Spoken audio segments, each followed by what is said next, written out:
बिना बिरी बिना सोडा इनो बिना चीनी रे आज आम चितलागी अमावास्या स्पेशल क्षीर चितौ पिठा बनेबा। एकदम फुला फुला नरम नरम जूसी क्षीर चितौ एते नरम कि पाटी पकेले मिल जाव। आउ पिठा भितर टेक्सचर देखंतु एकदम जालीदार। आज क्षीर चितौ को पूरा पारंपरिक शैली रे बनेबा। सबु छोट छोट टिप्स एंड ट्रिक्स शेयर करछि। वीडियो को संपूर्ण देखंतु। वीडियो भल लागिले लाइक करेंगे, शेयर करेंगे।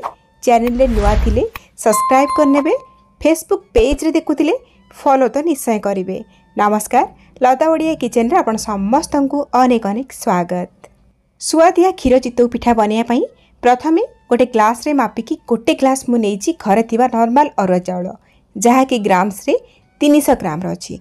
आपण माने कम अधिया करिकि नै पारिबे। चाउल को मापिया पई जे कोनोसी गिना ग्लास कप सेट करंतु जो थी कि चाउल मापिबा सहित बाकी सब जिनस मापिकी नेबे।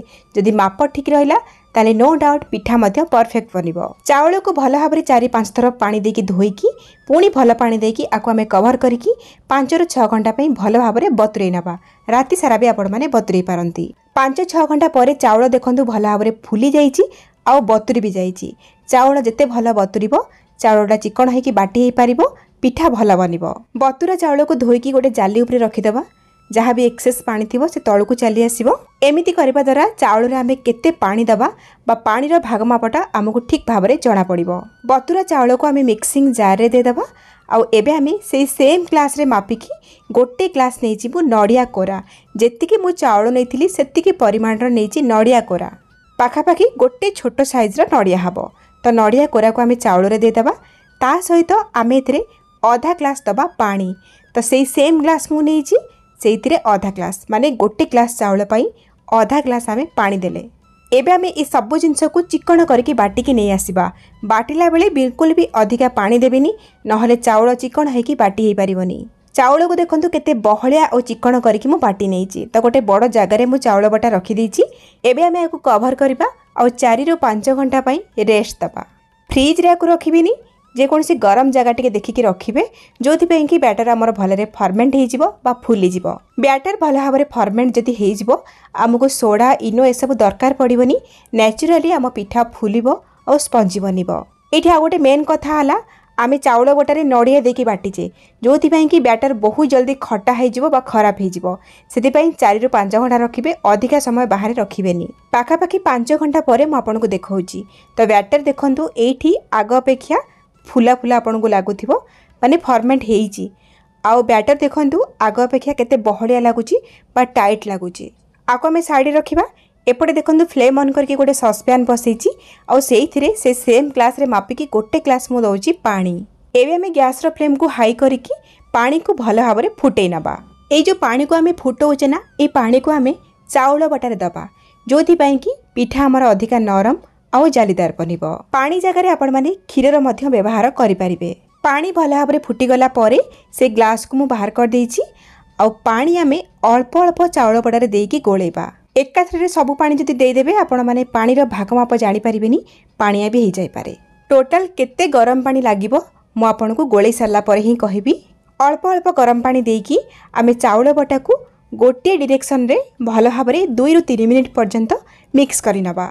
चाउल को बाटला बेले बहलिया करके बाटिबे जोथि पई कि आमे पछरे गरम पानी देला बेले हमकु सुविधा हबो। तो देखंतु एठी हमर फाइनल कंसिस्टेंसी बैटर रो ना बेसी मोटा ना बेसी पतला। चामच रो पछपटे गोटे पतला लेयर हेकी रहउची। आ लाइन जदि पकेबे ना लाइनटा पूरा जणा पड़ुची ऊपरे, जानिबे परफेक्ट कंसिस्टेंसी अछि। घरे जेंति आमे चकुली पिठा करचे ना, से चकुली आणठू एई आण टिके पतला रहिबो। तो चाउल बटा को गोळेया पई मु गोटे ग्लास गरम पानी नेइथिली। तो सेथिरु देखंतु आधा ग्लास पानी मु व्यवहार करची। गोटे ग्लास अरुआ चाउल पई चाउल बाटला बेले आधा ग्लास पानी देइथिले। आउ एबे आमे चाउल बटारे आधा ग्लास गरम पानी मिसेले। टोटल गोटे ग्लास पानी रे आमे व्यवहार कले। एबे मु स्वाद अनुसार टिके लुण दे दोची और पुणी थरे आकु आउ गोटे 2 मिनिट गोटे डायरेक्शन रे मिक्स करि नउची। चितौ पिठार आण अत्यधिक मोटा बा अत्यधिक जदि पतला भी हे गला पिठा भला बनिबनी। तो कंसिस्टेंसी देखि नियंतु, एटा ही एकदम परफेक्ट। आकु साइड रे रखिबा। एपटे फ्लेम ऑन करके गोटे कढ़ई बसेची। कढ़ई रे 3-4 चम्मच पानी दे देबा। पानी रे हमें 1 लिटर दबा क्षीर। एठी मु पैकेट क्षीर नेइची। कढ़ई रे प्रथमे टिके पानी देकी तापर जति क्षीर देबे कढ़ईर तले आउ क्षीर लागिबनी। एबे आमे गैस फ्लेम को हाई करिकी क्षीर को हल्का उषुम हवा पई छाड़िबा। क्षीर जेतेबेले हल्का उषुम हे जिवो एइथिरे आमे दबा 3 रु 4 बड़ चामच क्षीर गुंड।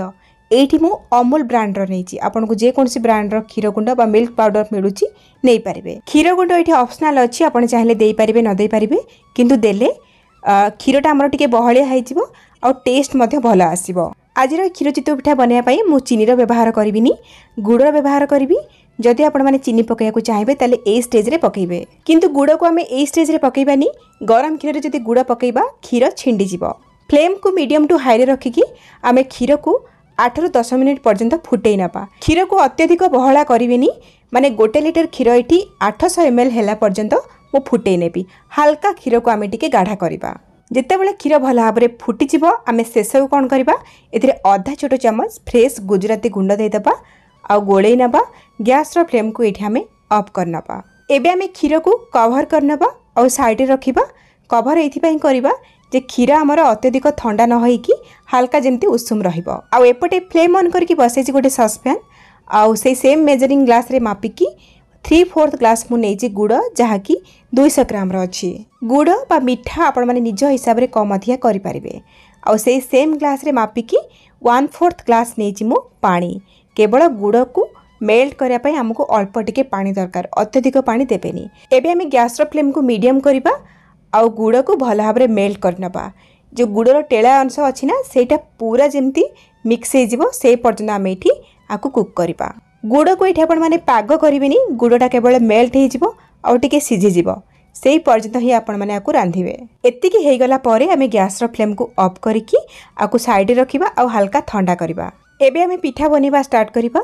चितौ पिठा बनेया पई सब बेले भारी मोटा गभीरिया कड़े देखिके नियंतु, जोथरे कि पिठा आपनकर तळु पोड़ीबनी आ पिठा शेप रे बनिबो।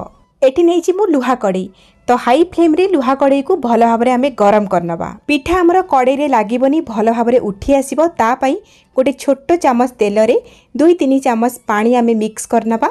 आकु हमें पिठा कला बेले व्यवहार करिबा। एपटे देखंतु हमर कड़े भल भाबरे गरम हे गला आ एबे जो पानी तेल मिक्स करके रखिथिले ताको भलरे लगै नबा कड़ी रे।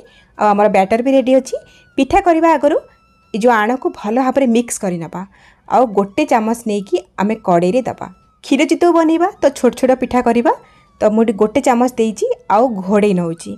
तापर एपटे देखंतु पानी रे मु गोटे सफा कॉटन कपड़ा को बुड़े की रखिची। ए जो कॉटन कपड़ा को आमे अत्यधिक टाइट करके चुपुड़ीबानी, हल्का के टिके चिपुड़ी नबा आ ए ओदालिया कपड़ा को आमे लीड रो चारिपटे दे दबा। केबे भी चितौ पिठा ऊपर डायरेक्ट पानी देबेनी, शेप खराब हे जिवो पिठार।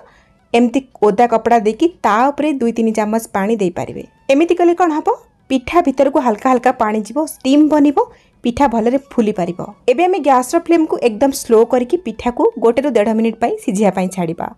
तो पाखापाखि 1 मिनिट परे कपड़ा को प्रथमे काढ़ी नबा, बहुत गरम थिबो कपड़ा। तापरे कवर को काढ़ी देखिबा। देखंतु पिठा केते सुंदर भाबरे फुलीची आ केते सुंदर भाबरे कड़ी रो छाड़ी आसिला, केते नरम हेची। देखंतु जहाँ सब वीडियो रे छोट छोट टिप्स मु देइची से सब को फॉलो करिवे जथि पिठा बहुत बढ़िया बनिबो। आ पछ साइड देखंतु बिल्कुल भी पोड़ीनी, बढ़िया भाबरे पिठा एटी सिझी जाइची। प्रथम पिठा एटी रेडी, आको प्लेट रे रखिबा साइड रे। आ सेकंड पिठा करबा आगरु से तेल आ पानी रो मिक्स को टिके लगै नबा कड़ी रे।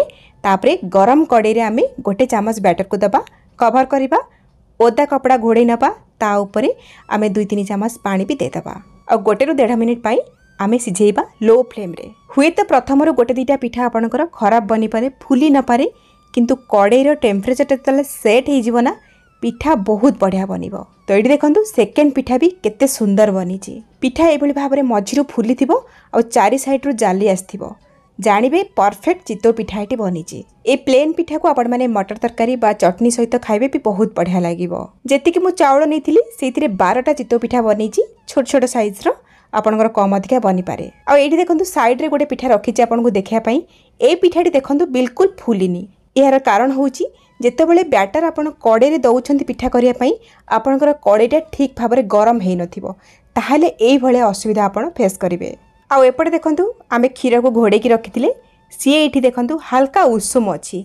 क्षीर हमर हल्का उषुम थिबो आ जो गुड़ को मेल्ट करके रखिथिले सी भी हल्का उषुम थिबो, दीटा जाक उषुम थिबो। आमे मिक्स करिबा। ध्यान रखंतु क्षीर गुड़ अत्यधिक गरम थिला बेले मिक्स करिवेनी, नहले क्षीर छिंडी जाई पारे। इठे आउ गोटे टिप्स है गुड़ को क्षीर में गोलेला परे बिल्कुल भी क्षीर को गरम करेंगे, ध्यान रखिए ना क्षीर छिंडी जीव। क्षीर गुड़ हल्का उषुम थिला बेले एभली मिक्स करके रखिए आ पिठा बनइबे। गरमा गरम पिठा गोटे गोटे करके आणिके एथिरे पकेइबे। जेतेबेले गरम पिठा आपनकर उषुम क्षीर गुड़ में पड़ी जीवना पिठा अति कम समय रे क्षीर को सोक करिवो आ पिठा अति नरम बनिवो।